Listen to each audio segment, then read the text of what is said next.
영화 비스티 보이즈와 터널, 소원 등의 원작자인 소재원 작가.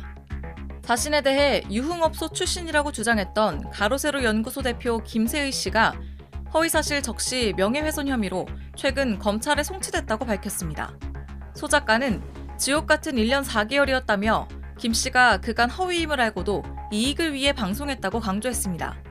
그러면서 10억 원 규모의 손해배상 청구는 충분히 가능할 것 같다고 분노했습니다. 가세현 대표인가요, 여전히? 네, 대표죠. 네, 이 사람이 구속 기간이 또 연장이 됐습니까? 이건 네. 뭐 내용을 한번 좀 설명을 누가 해주시면 좋겠는데. 네, 일단 서울중앙지검 이 네. 여성아동범죄조사 2부에서요. 이 부분만 그냥 사실관계만 일단 먼저 말씀을 드리면 예. 성폭력 처벌법 위반 및 명예훼손 혐의로 구속 수사 중이던 이 가세현 김세희 대표의 구속 기간을 법원의 허가를 받아서 연장을 했습니다. 근데 이게 뭐냐면 원래대로라면은요. 이게 1차 구속 만료인인 13일에 풀려나거나 네. 기소가 되어야 됐는데 검찰의 신청으로 구속 기간이 10일 더 늘어나게 된 거예요. 예. 근데 이게 형사소송법상 이 검찰이 한 차례 한해서 최장 20일까지 구속 수사를 진행을 할 수가 있는데 검찰이 이 권한을 지금 꽉 채워서 쓰겠다라는 의지를 보여준 거잖아요. 그만큼 이번 사안을 굉장히 무겁고 엄중하게 보고 있다 이렇게 생각하시면 될 것 같습니다. 네. 그러니까 제일 큰 문제가 된 거는 뭐예요? 뭐가 제일 문제가 된 거예요?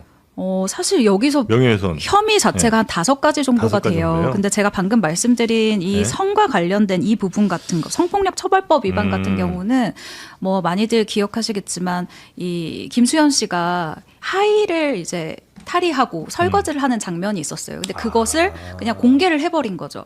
근데 김세희 씨 측에서는 이거는 우리는 뭐 우리가 말하는 주장을 설명하기 위해서 이걸 보여줄 수밖에 없었다라는 주장인 거고 이제 경찰과 검찰에서는 이 입장을 좀 다르게 보고 있는 거고요.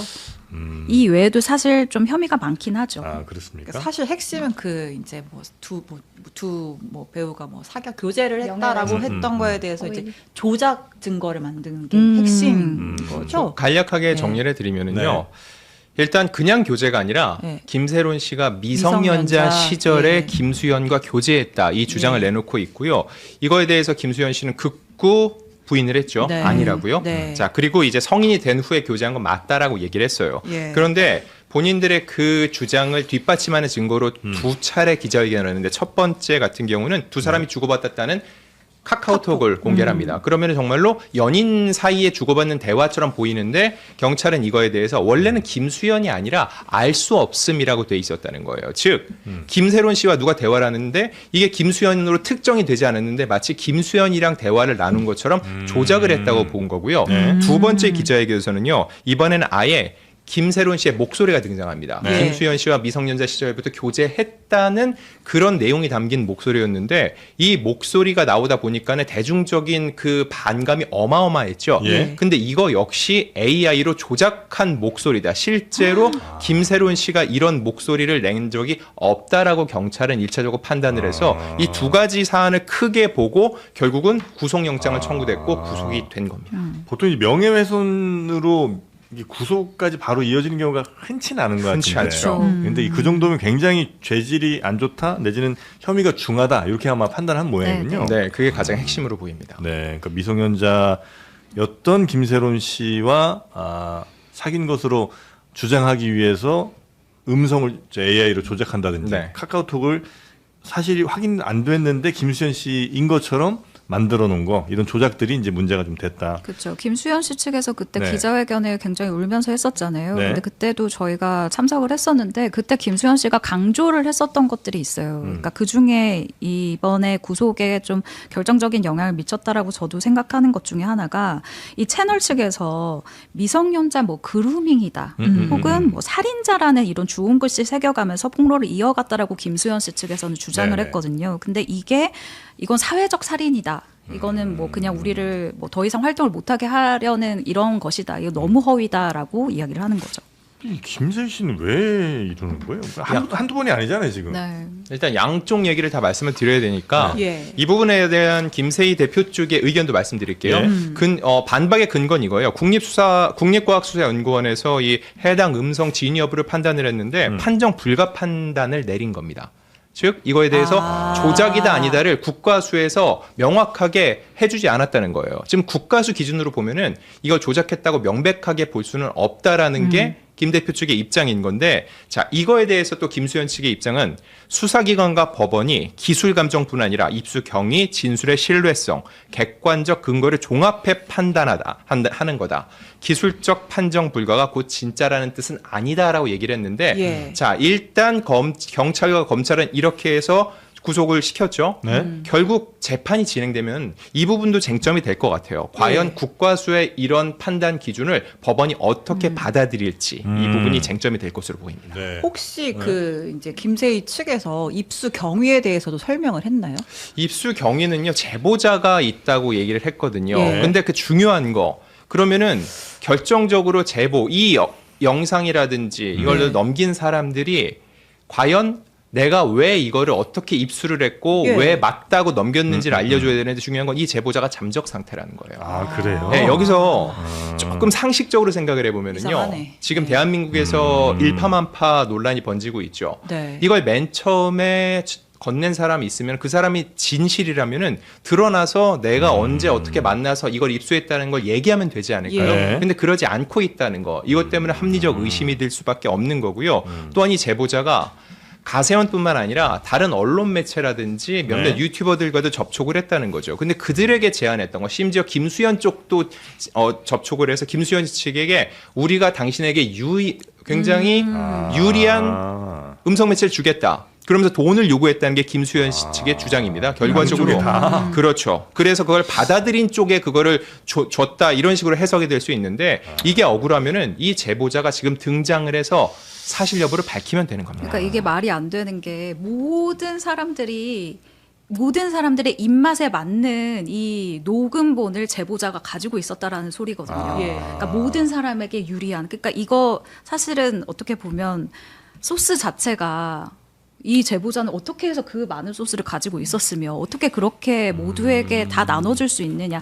이게 근원부터 우리는 의심을 좀 해볼 필요가 있다라는 거죠. 근데 이제 앞으로 이런 일이 근데 꽤 생길 수 있겠는데, 뭐 사이버 레카 채널에 당연히 네. 있는 것이고, 네. 거기에 뭐 유명 연예인들의 뭐 과거다 이러면서 이제 AI로 조작된 음성 하나 들려주고, 야 이거 써먹어, 이거 뭐 5억 주면 내가 이거 줄게, 이런 식으로 해놓고 또 그 연예인한테는 가서 지금 너 이런 문제 생긴 거 있지, 내가 반박할 수 있는 영상 뭐 음성 있으니까 뭐 5억 내놔, 이럴 수 있잖아요. 근데 이 상황에서 논란되기 싫은 연예인이 있으면, 이제 내가 엄청나게 잘 나가고 있는데 지금 나한테 이 문제 터져서 이거 사실은 아니지만 이거 문제가 터져서 논란만 되는 것만으로도 이미 거의 이제 매장이 될 테니까 네. 야, 빨리 5억 주고 말자, 이런 사람이 그런 유혹을 느끼기 훨씬 쉬울 것 같은데, 그죠? 그게 제일 무서워요. 향후 누군가 네. 또다시 이런 주장을 내놨을 때 아니라는 거 입증하는 시간은 훨씬 오래 걸린다는 거죠. 그러니까요. 근데 예. 유명 연예인들은 그거를 공방을 주고받는 사이에 이미지가 다 실추되고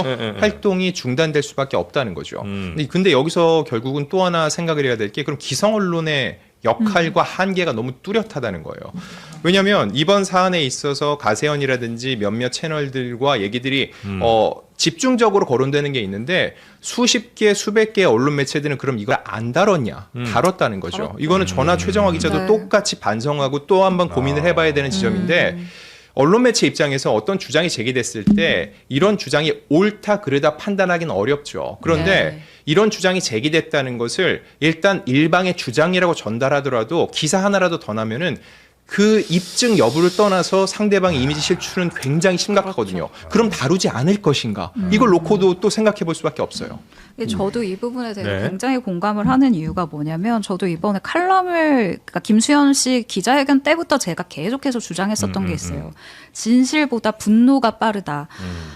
그러니까 누군가를 향한 정의감이 진실에 닿아 있는가, 이건 이제 중요한 시대가 아니라 누가 네. 빨리 쓰냐, 누가 클릭을 빨리 쓰냐, 뭐 이런 받아쓰기 저널리즘이라고 요즘 네, 얘기를 네, 하잖아요. 네, 네, 전 네. 이 부분에 대해서 정말 기자들도 반성을 해야 된다라고 저 역시도 생각을 하고 있고, 댓글을 보면 저는 정말 집단 광기가 그 당시에 느껴졌었거든요. 제가 그때도 저는 김수현 씨 측이랑 연락을 하고 있었어요. 연락을 하고 있어서 나름대로 제 생각에는 굉장히 정제된 정보를 다 받고 있다고 생각해서 제가 당시에 방송에 출연을 하거나 기사를 쓸 때 어디에 치우치지 않고 김수현 씨를 욕하지 않는 기사들을 계속 생산해서 낸 거죠. 근데 대중은 이걸 듣기 싫은 거예요.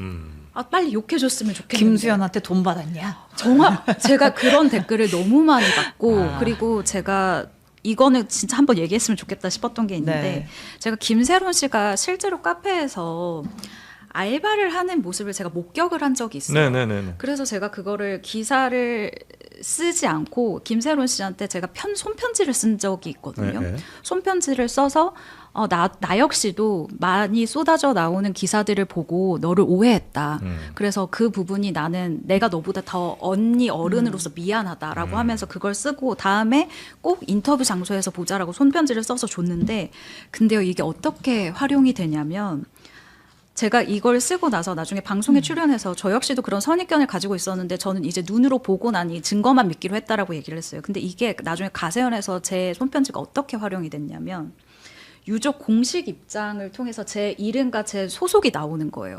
그러면서 가세연과 싸우고 있는 다른 이 기자 출신 유튜버를 공격하기 위해서 제가 그 유튜버 실명을 얘기한 것처럼 그 사람의 기사를 보고 선입견을 갖게 됐다라고 하면서 저의 의도와 정말 상관없이 저는 세론 씨를 그냥 다독이고 싶은 마음에 쓴 손편지를 싸움의 그 제물로 쓰는 거예요. 뭐 누군가를 저격한 것처럼. 네, 제가 마치 저격한 것처럼. 근데 제가 정말 속상했던 건 그 내용을 방송을 하면서까지 가세현은 저한테 사실 확인을 하지 않았어요.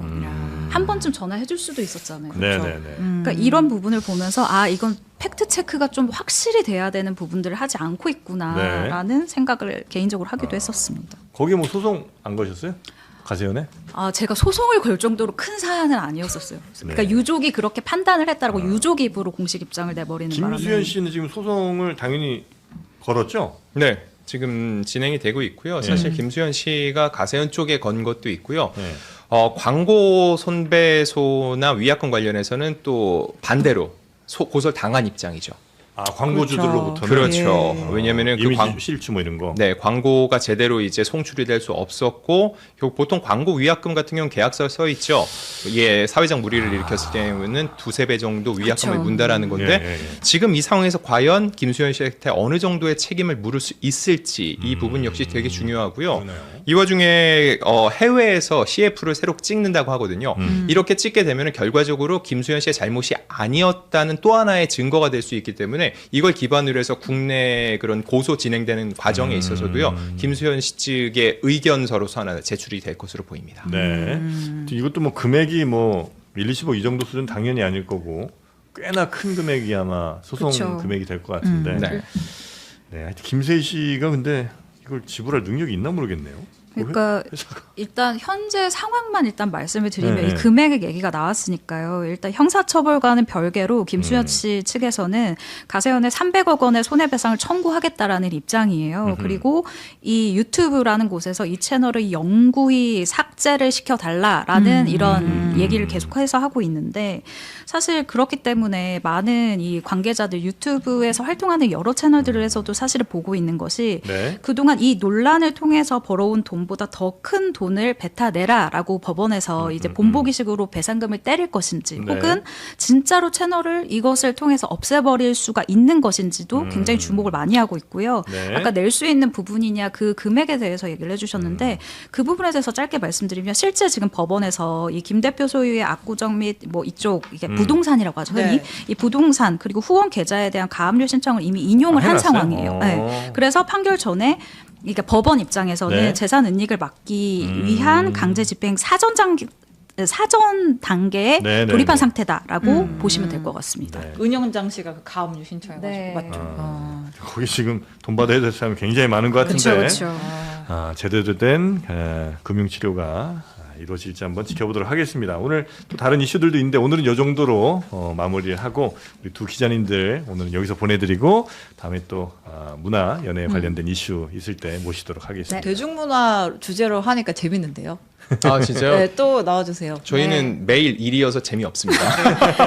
도움이 됐다면. 네. 네. 자, 우리 안지령 기자님 고생 많으셨고요. 수고하셨습니다. 최정아 기자님도 고생 많으셨습니다. 네, 또 감사합니다. 뵙겠습니다. 네, 감사합니다.